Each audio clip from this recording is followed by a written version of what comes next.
क्या आप जानते हैं कि हमारी सबसे प्राचीन धरोहर वेद केवल धार्मिक ग्रंथ नहीं बल्कि ज्ञान के अनंत सागर हैं। इन वेदों में छुपा है सृष्टि की उत्पत्ति का रहस्य, जीवन जीने के सिद्धांत और ब्रह्मांड के नियमों की गहरी समझ। इस वीडियो में हम आपको वेदों के उन पहलुओं से परिचित कराएंगे जिनके बारे में शायद ही आपने कभी सुना होगा। जानेंगे कि वेद कैसे उत्पन्न हुए और क्यों इन्हें शब्द ब्रह्म कहा जाता है। वेदों का इतिहास, उनकी संरचना और उनके धार्मिक, वैज्ञानिक और दार्शनिक महत्व को समझेंगे। इसके साथ ही यह भी जानेंगे कि कैसे वैदिक ज्ञान आज भी हमारे जीवन को मार्गदर्शन देता है।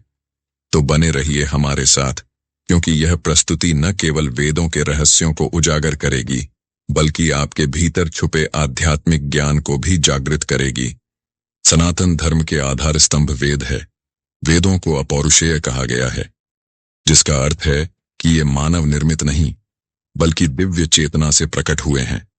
जब सृष्टि का आरंभ हुआ तब सृष्टि का संचालन और संरचना समझाने के लिए ब्रह्मा जी ने वेदों का सृजन किया।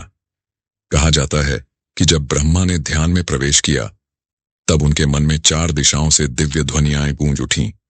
इन्हीं ध्वनियों से 4 वेद प्रकट हुए: ऋग्वेद, यजुर्वेद, सामवेद और अथर्ववेद। ये चारों न केवल ज्ञान के स्रोत हैं बल्कि ब्रह्मांडीय ऊर्जा का अद्भुत संगम है। इन्हें श्रुति कहा गया क्योंकि इन्हें सुना गया, अनुभव किया गया। ऋषि मुनियों ने ध्यान और साधना के माध्यम से इन ध्वनियों को सुना। ये ध्वनियां केवल शब्द नहीं थीं बल्कि ब्रह्मांडीय कंपन, नाद के रूप में सजीव थीं।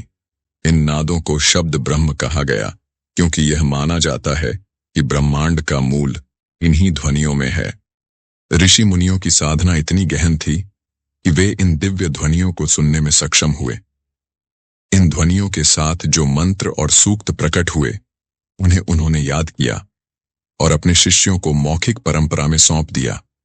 इसीलिए वेदों का ज्ञान हजारों वर्षों तक बिना किसी लिखित दस्तावेज के सुरक्षित रहा। यह आश्चर्यजनक है कि इन मंत्रों को सही उच्चारण और सही लय के साथ पीढ़ी दर पीढ़ी आगे बढ़ाया गया। हर वेद का स्वरूप और शक्ति अलग अलग है। ऋग्वेद में सृष्टि के रहस्यों की व्याख्या है। यजुर्वेद यज्ञों के विधान और कर्मकांडों की विधियां बताता है। सामवेद, जो संगीत और भक्ति का आधार है, मान्यता है कि इसकी ध्वनि ब्रह्मांडीय कंपन को सजीव करती है। और अथर्ववेद, जो रहस्यमयी मंत्रों और औषधियों का भंडार है, इसे मानव जीवन की रक्षा और उन्नति का आधार माना गया। वेदों की दिव्यता को समझने के लिए हमें नाद और शब्द ब्रह्म के महत्व को समझना होगा। नाद वह ध्वनि है जो ब्रह्मांड के हर कण में गूंजती है। वैज्ञानिक भी मानते हैं कि ब्रह्मांडीय कंपन का स्वरूप ध्वनि के रूप में होता है। वेद इस दिव्य ध्वनि के परिपूर्णता की शिक्षा देते हैं और यही शब्द ब्रह्म है, वह ऊर्जा जो सृष्टि की हर प्रक्रिया को संचालित करती है। जब हम वेदों के ऐतिहासिक संदर्भ की बात करते हैं तो यह किसी साधारण कालखंड की चर्चा नहीं है। यह मानव इतिहास के उस स्वर्णिम युग का वर्णन है जिसे वैदिक युग कहा जाता है। यह वह समय था जब मानव सभ्यता अपनी जड़ों से गहराई से जुड़ी हुई थी और जीवन का हर पहलू धर्म, ज्ञान और प्रकृति के नियमों से संचालित होता था।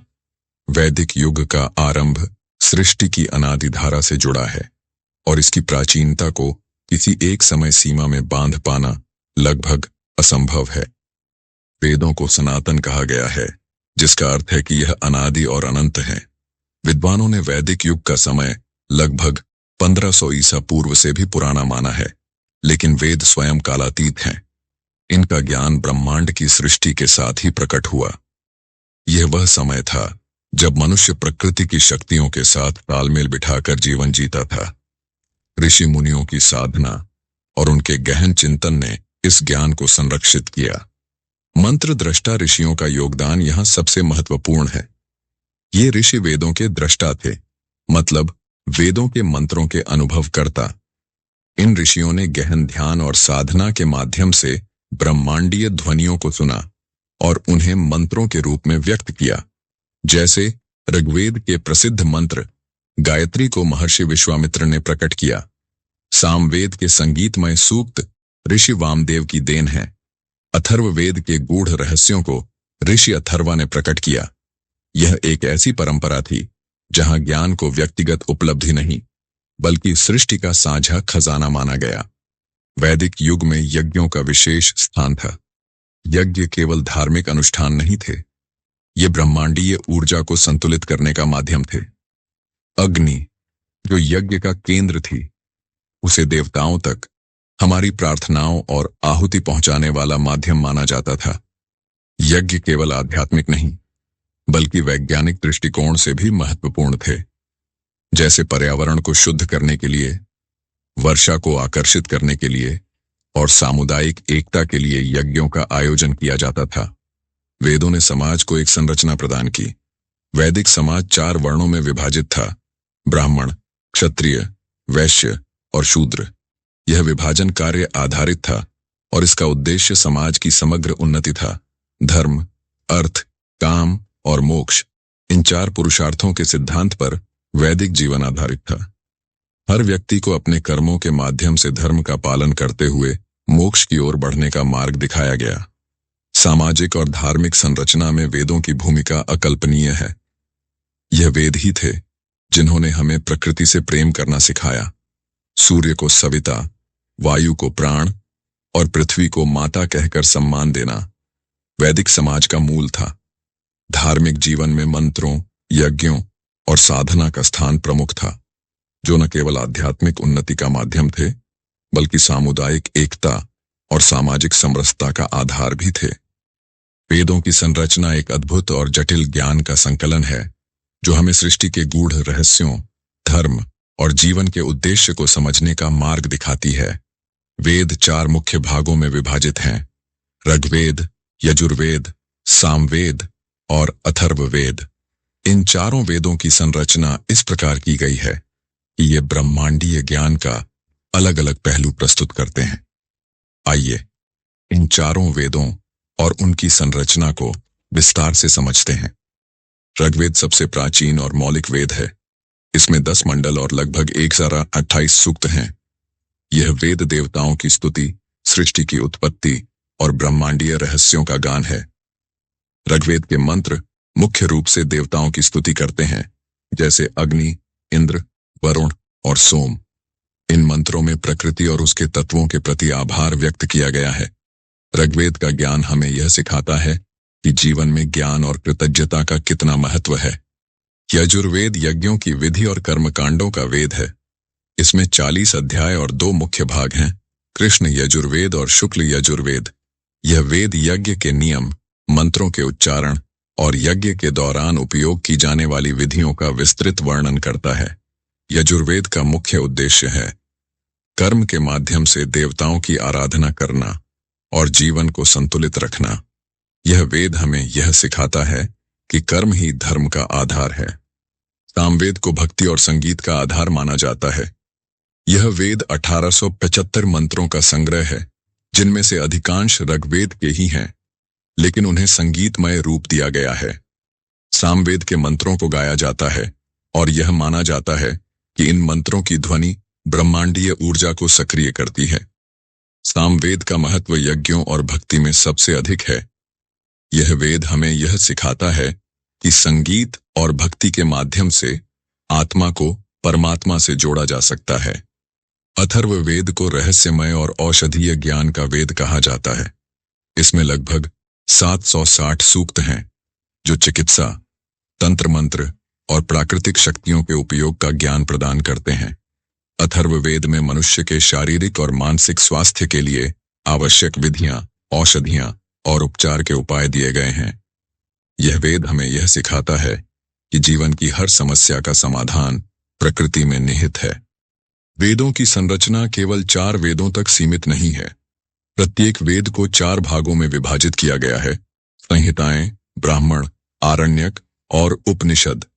संहिताएं मंत्रों का संग्रह हैं, जो देवताओं की स्तुति और यज्ञों के लिए उपयोग किए जाते हैं। ब्राह्मण ग्रंथ यज्ञों और अनुष्ठानों की विधियां और तात्पर्य समझाते हैं। आरण्यक वेदांत का वह हिस्सा है जिसे जंगलों में ध्यान और साधना के लिए पढ़ा जाता था। और उपनिषद वेदों का अंतिम भाग है, जो आत्मा, ब्रह्म और मोक्ष के गूढ़ रहस्यों को प्रकट करता है। वेदों के मंत्र, सूक्त और ऋचाएं केवल शब्द नहीं हैं, यह ब्रह्मांडीय ऊर्जा के वाहक हैं। इनका सही उच्चारण और सही लय में पाठ करना ऊर्जा को जागृत करता है। प्रत्येक मंत्र में न केवल अर्थ बल्कि ध्वनि और लय का भी महत्व है। उदाहरण के लिए गायत्री मंत्र, जो ऋग्वेद से लिया गया है, माना जाता है कि यह मानसिक शांति और आध्यात्मिक उन्नति का सबसे बड़ा माध्यम है। वेदों का मुख्य उद्देश्य है ब्रह्म ज्ञान का विस्तार। वेद हमें यह सिखाते हैं कि ब्रह्म न तो किसी एक रूप में बंधा है और न ही किसी सीमा में। वह निराकार, अनंत और सर्वव्यापक है। उपनिषदों में वर्णित अहम ब्रह्मास्मि का सूत्र यह बताता है कि आत्मा और परमात्मा एक ही हैं।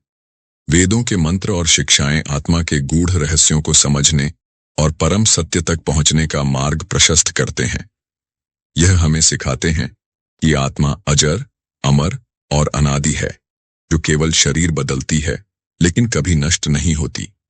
वेद जीवन के 4 मुख्य उद्देश्यों धर्म, अर्थ, काम और मोक्ष को स्पष्ट रूप से परिभाषित करते हैं। धर्म का अर्थ है कर्तव्य और नैतिकता, जो जीवन को संतुलन और शांति प्रदान करता है। अर्थ जीवन के भौतिक और आर्थिक संसाधनों का संतुलित उपयोग है। काम इच्छाओं और जीवन के भोग का उचित मार्ग है, जबकि मोक्ष जीवन का अंतिम उद्देश्य है, जो आत्मा की मुक्ति और ब्रह्म से मिलन की अवस्था है। वेदों में इन चारों पुरुषार्थों का विस्तार से वर्णन है और इन्हें प्राप्त करने के लिए यज्ञ, तप और ध्यान का मार्ग बताया गया है। यज्ञ वेदों का एक अभिन्न अंग है। यज्ञ केवल अग्नि में आहुति देने का कर्म नहीं है, बल्कि यह एक आध्यात्मिक प्रक्रिया है जो ब्रह्मांडीय ऊर्जा को जागृत करती है। यज्ञ के माध्यम से देवताओं का आह्वान किया जाता है और इससे प्रकृति और मानव जीवन के बीच संतुलन स्थापित होता है। तपस्या और ध्यान में भी वेदों का अत्यधिक महत्व है। वेदों के मंत्र ध्यान के समय उच्चारित किए जाते हैं, जो मन और आत्मा को एकाग्र करते हैं। तपस्या के माध्यम से आत्मा की शुद्धि होती है और ध्यान से आत्मा ब्रह्म से जुड़ती है। वेदों से प्रेरित धार्मिक अनुष्ठानों का उद्देश्य है मनुष्य और देवताओं के बीच एक सेतु का निर्माण करना। गृह्य सूत्र और श्रौत सूत्र जैसे ग्रंथ वेदों के आधार पर अनुष्ठानों की विधियां बताते हैं। विवाह, उपनयन संस्कार और अन्य वैदिक कर्मकांड वेदों की शिक्षाओं पर आधारित हैं। इन अनुष्ठानों का हर कर्मकांड जीवन के किसी न किसी पहलू को शुद्ध और पवित्र बनाने के लिए है।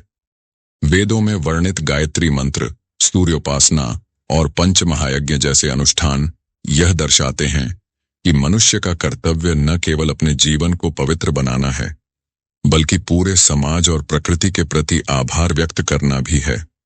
वेदों में खगोल शास्त्र का विस्तृत वर्णन है।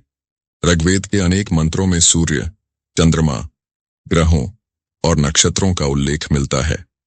वेदों में काल गणना और पृथ्वी की परिधि जैसे जटिल विषयों को सहजता से समझाया गया है। वैदिक ज्योतिष, जिसे ज्योतिष शास्त्र कहते हैं, समय और ग्रहों के प्रभाव को समझने का विज्ञान है। यजुर्वेद और अथर्ववेद में दिन रात की गणना, ग्रहण का कारण और नक्षत्रों की चाल का वर्णन मिलता है। वैदिक चिकित्सा, जिसे आयुर्वेद के नाम से जाना जाता है, अथर्ववेद का एक अभिन्न भाग है। इसमें मानव शरीर की संरचना, रोगों के कारण और उनकी चिकित्सा के सिद्धांत वर्णित हैं। चरक और सुश्रुत जैसे प्राचीन आचार्यों ने आयुर्वेद को वेदों के आधार पर विकसित किया। शरीर में पंचमहाभूतों पृथ्वी, जल, अग्नि, वायु और आकाश के संतुलन को स्वस्थ जीवन का आधार माना गया है। यह सिद्धांत आज भी प्रासंगिक है। वेदों में प्रकृति के साथ सह अस्तित्व को जीवन का आधार माना गया है। ऋग्वेद में कहा गया है, माता भूमि पुत्रोहम पृथिव्या, अर्थात पृथ्वी हमारी माता है और हम उसके पुत्र हैं। यह विचार हमें प्रकृति की सुरक्षा और उसका आदर करने की शिक्षा देता है। यज्ञ और हवन का एक वैज्ञानिक आधार यह भी है कि वे पर्यावरण को शुद्ध करते हैं। अग्नि में दी गई आहुतियां वायुमंडल को शुद्ध करने और ऊर्जा संतुलन बनाए रखने में सहायक होती हैं। वृक्षों और नदियों को देवता स्वरूप मानकर उनकी पूजा करने की परंपरा वेदों से ही प्रारंभ हुई। यह केवल धार्मिक कृत्य नहीं, बल्कि प्रकृति संरक्षण का एक वैज्ञानिक और नैतिक दृष्टिकोण था। अथर्ववेद में औषधीय पौधों और उनकी उपयोगिता का विस्तार से वर्णन है। यह सिद्ध करता है कि वैदिक समाज प्रकृति को समझने और उसे संरक्षित करने में अत्यंत संवेदनशील था। वेदांत और उपनिषद वेदों के दार्शनिक सार को प्रस्तुत करते हैं। वेदांत का अर्थ है वेदों का अंत या उनका अंतिम ज्ञान। उपनिषदों में आत्मा, ब्रह्म और जीवन के गूढ़ प्रश्नों का समाधान दिया गया है। तत्त्वमसि, अहम ब्रह्मास्मि और सर्वम खल्विदम ब्रह्म जैसे महावाक्य हमें यह सिखाते हैं कि ब्रह्मांड और आत्मा के बीच कोई भेद नहीं है। उपनिषदों में आत्मा और ब्रह्म की अनंतता, कर्म और पुनर्जन्म के सिद्धांत और मोक्ष की अवधारणा को गहराई से समझाया गया है। इनमें दार्शनिक विचार इतने व्यापक और वैज्ञानिक हैं कि आधुनिक समय के विचारक और वैज्ञानिक भी उनसे प्रेरणा लेते हैं। श्रीमद् भगवद गीता, जो उपनिषदों का सार है, आज भी जीवन की समस्याओं का समाधान प्रस्तुत करती है। वेदों की संरक्षण परंपरा अद्वितीय और अत्यंत महत्वपूर्ण रही है। वेदों का ज्ञान कभी लिखित रूप में नहीं था, बल्कि यह शुद्ध मौखिक परंपरा के माध्यम से पीढ़ी दर पीढ़ी संचारित हुआ। इस प्रक्रिया को गुरु शिष्य परंपरा कहते हैं, जिसमें गुरु अपने शिष्य को वेदों के मंत्रों, श्लोकों और तात्विक ज्ञान की शिक्षा देता था। यह परंपरा पूरी दुनिया में अनूठी थी और इसने वेदों के ज्ञान को अखंड बनाए रखा। वेदों के संरक्षण के लिए विशेष ध्यान दिया गया था कि मंत्रों का उच्चारण बिल्कुल शुद्ध हो, ताकि उनका प्रभाव और शक्ति सही रूप में बनी रहे। इसके लिए शिष्य विशेष प्रशिक्षण लेते थे और मंत्रों के सही उच्चारण में कोई चूक न हो, यह सुनिश्चित किया जाता था। इस तरह से वेदों की संरक्षण परंपरा ने उन्हें आज तक जीवित रखा है। वेदों की महिमा और श्रद्धा की कोई सीमा नहीं है। वेदों को न केवल धार्मिक ग्रंथ के रूप में, बल्कि जीवन के सिद्धांतों और अस्तित्व के गहरे रहस्यों को उजागर करने वाली शाश्वत धारा के रूप में देखा जाता है। प्रमुख ऋषि मुनियों ने वेदों का अध्ययन और अनुभव करते हुए इनके दिव्य प्रभाव को पहचाना और उसे जीवन में आत्मसात किया। वेदों के मंत्रों के महत्व को ऋषि वेद व्यास, पतंजलि, गौतम ऋषि और अन्य महान ऋषियों ने अपने जीवन में महसूस किया था। उनके अनुसार वेदों में निहित ज्ञान सिर्फ मनुष्य को सांसारिक सुखों तक सीमित नहीं करता, बल्कि उसे आत्मा और ब्रह्म के गहरे सत्य तक पहुंचने में मदद करता है। वेदों से जुड़ी रोचक प्रसंग और कहानियां न केवल धार्मिक दृष्टिकोण से महत्वपूर्ण हैं, बल्कि वे जीवन के गहरे रहस्यों और आत्मा की यात्रा को समझने का एक माध्यम भी है। इन कथाओं में निहित ज्ञान और प्रेरणा आज भी हमारे जीवन को दिशा देने में सक्षम है। पहली कहानी वैदिक ऋषियों की प्रेरणादायक कथाओं से संबंधित है। ऋषि विश्वामित्र की कहानी बहुत प्रसिद्ध है। विश्वामित्र ने कठोर तपस्या और साधना से वेदों का ज्ञान प्राप्त किया और ब्रह्मर्षि का दर्जा हासिल किया। यह कथा हमें यह सिखाती है कि कठिनाइयों और संघर्षों के बावजूद अगर आत्मा की शुद्धि और ज्ञान की प्राप्ति का संकल्प मजबूत हो, तो व्यक्ति किसी भी मुश्किल को पार कर सकता है। उनका जीवन वेदों और मंत्रों के उच्चतम प्रयोग का एक जीवंत उदाहरण है। वहीं यज्ञों और वैदिक अनुष्ठानों से जुड़ी घटनाएं भी काफी प्रेरणादायक हैं। उदाहरण के लिए राजा सोमेश्वर का यज्ञ। उन्होंने अपने राज्य की समृद्धि और जनता की भलाई के लिए यज्ञ का आयोजन किया था। इस यज्ञ में वैदिक मंत्रों का सही उच्चारण और विधिपूर्वक अनुष्ठान हुआ, जिससे उनका राज्य समृद्धि की ओर बढ़ा और उनके राज्य में शांति का वास हुआ। यह घटना यह दर्शाती है कि वेदों और यज्ञों का प्रभाव व्यक्ति, समाज और संपूर्ण पृथ्वी पर हो सकता है, बशर्ते वे सही रूप में किए जाएं। उपनिषदों में वर्णित ब्रह्म ज्ञान की कहानियां भी अत्यधिक महत्वपूर्ण हैं। एक प्रसिद्ध उपनिषदिक कथा है याज्ञवल्क्य और मिथिला की राजकुमारी गर्गी की संवाद। याज्ञवल्क्य ने गर्गी से ब्रह्मा ज्ञान की गहरी बातें साझा की थीं और बताया था कि ब्रह्म का स्वरूप समझना आसान नहीं है। यह मनुष्य के समझ से परे है, लेकिन सही साधना और ध्यान से उसे जानने का मार्ग संभव है।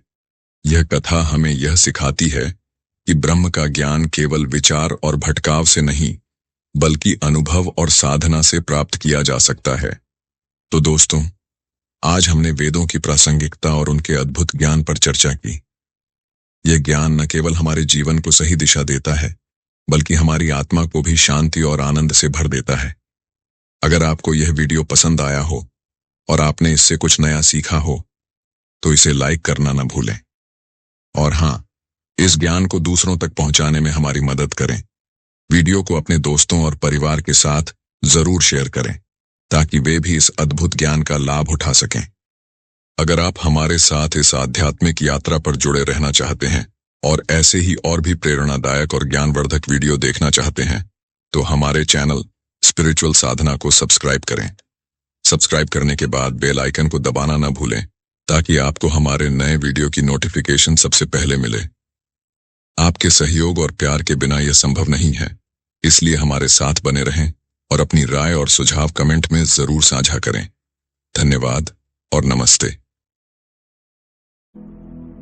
हम हिंदुओं ने धीरे धीरे इतना कमजोर क्यों होते जा रहे हैं? इसका एक ही कारण है कि हम लोगों वेद और पुराणों का ज्ञान नहीं लेते हैं। अगर कोई आदमी आपसे पूछ ले कि तुम्हारे हिंदू धर्म में कितने पुराण हैं और उसमें क्या लिखा है, तो आप क्या जवाब दीजिएगा? तो आइए जान लेते हैं कि पुराण कितने हैं, उनके नाम क्या है और उनका महत्व क्या है। क्या आप जानते हैं कि पुराण क्या है? पुराण का शाब्दिक अर्थ क्या है और पुराण कितने हैं? पुराण का अर्थ है प्राचीन आख्यान अथवा रचना। हमारे सनातन धर्म में सभी धार्मिक ग्रंथों में से पुराण का विशेष महत्व है तथा ये प्राचीनतम ग्रंथों में से एक है। इन पुराणों में लिखी बातें और ज्ञान आज भी सही साबित हो रहे हैं। पुराण में लिखा ज्ञान हमारी हिंदू संस्कृति और सभ्यता का आधार है। इस बात से सभी सहमत हैं, लेकिन पुराण क्या है और पुराण कितने हैं, ये सभी लोग नहीं जानते। पुराण में हिंदू धर्म के ईश्वर, संतों, ऋषि मुनियों और वीर राजाओं, उनके द्वारा रची लीलाओं, उनके जीवन और उनके सिद्धांतों को विस्तार रूप से दर्शाया गया है।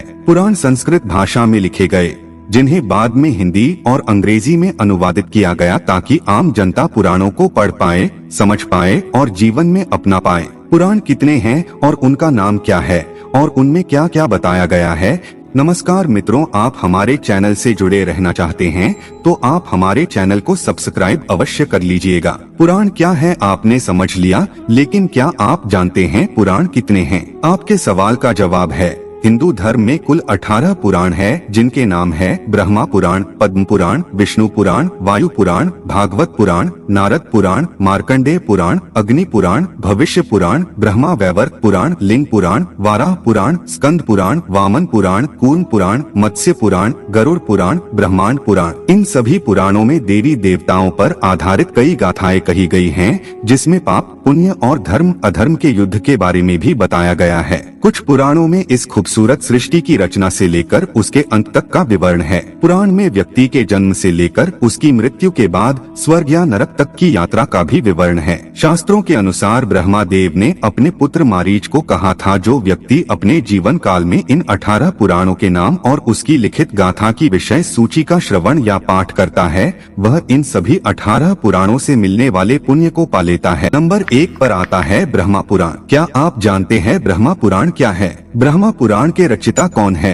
18 पुराण के नाम की लिस्ट में ब्रह्मा पुराण सबसे पहला और पुराना पुराण है। ब्रह्म पुराण के रचिता महर्षि वेद व्यास जी है तथा इस पुराण को महापुराण भी कहते हैं। व्यास जी ने इसे संस्कृत भाषा में लिखा।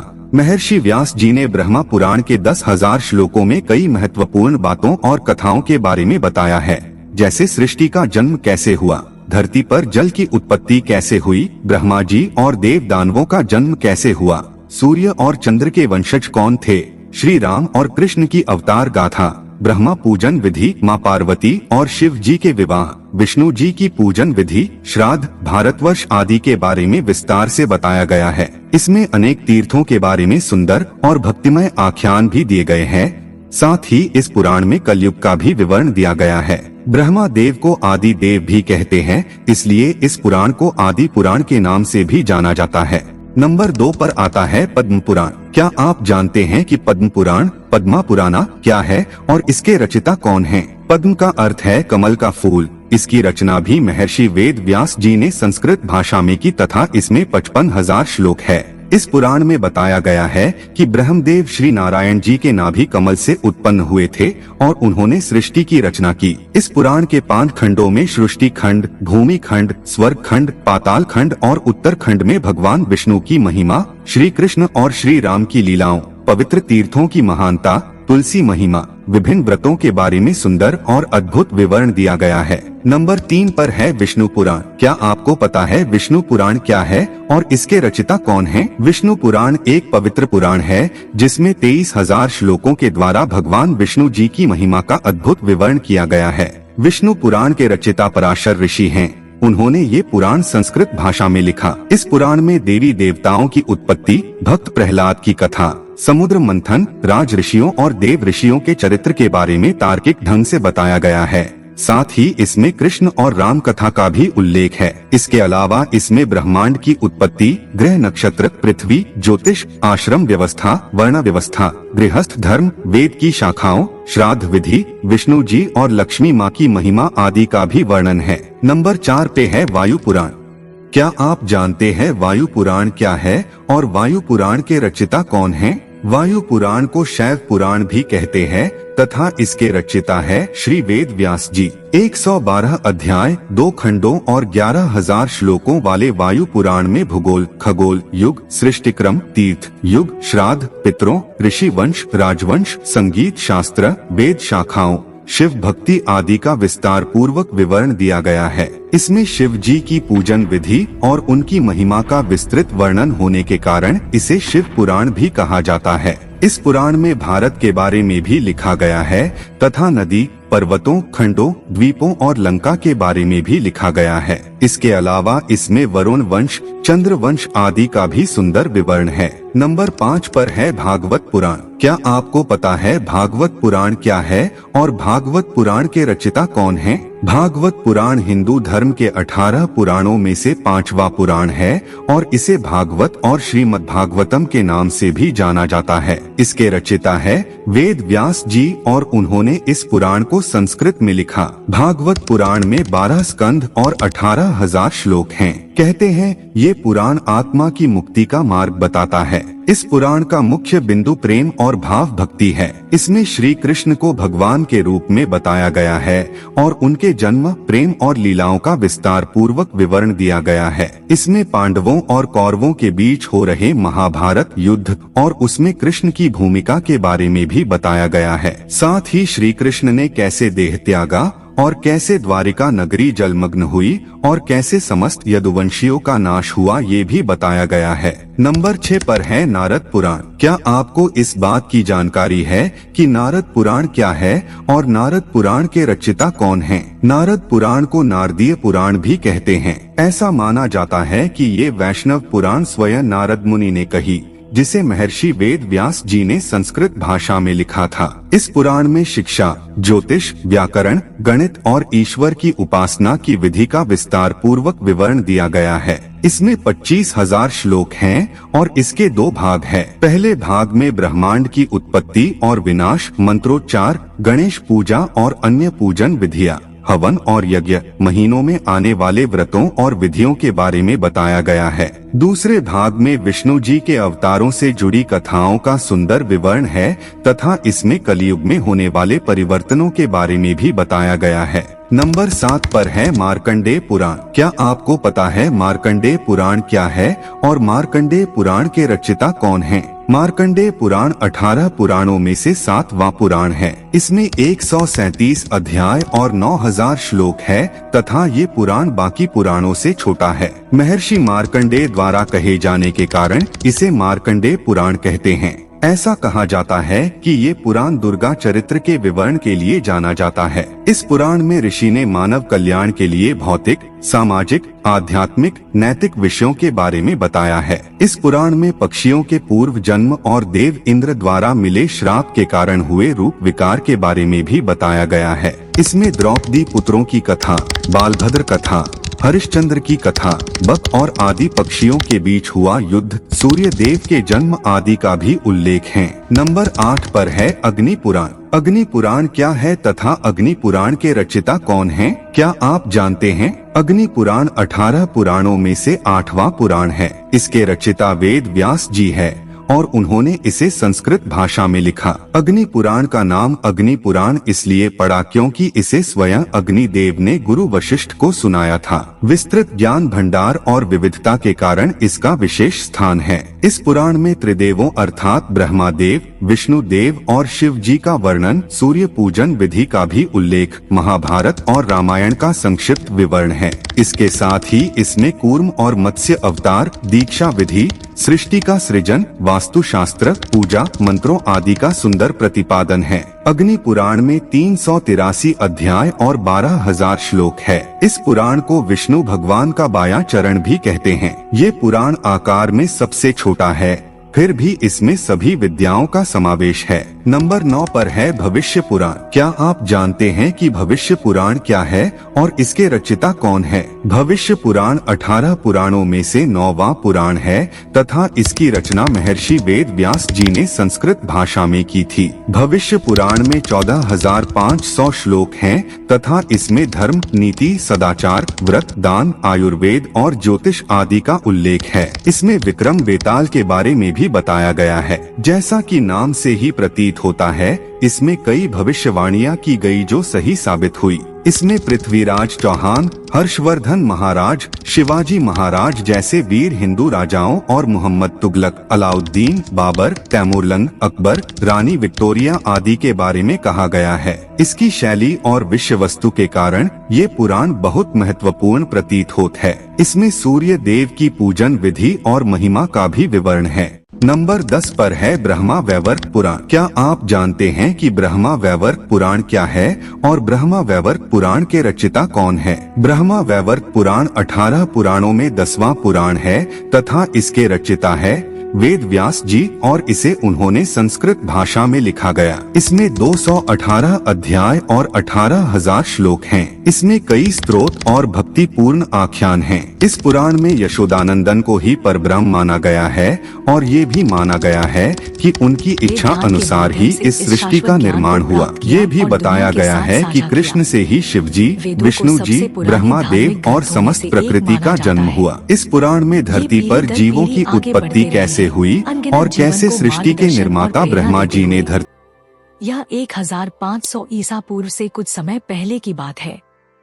तो चलिए हम वेदों में छुपे सत्य को खोजते हैं। आइए हम मिलकर उस ज्ञान का अन्वेषण करें जिसने हजारों सालों से हिंदू धर्म को आकार दिया है। सदियों तक वेद केवल मौखिक रूप में मौजूद थे,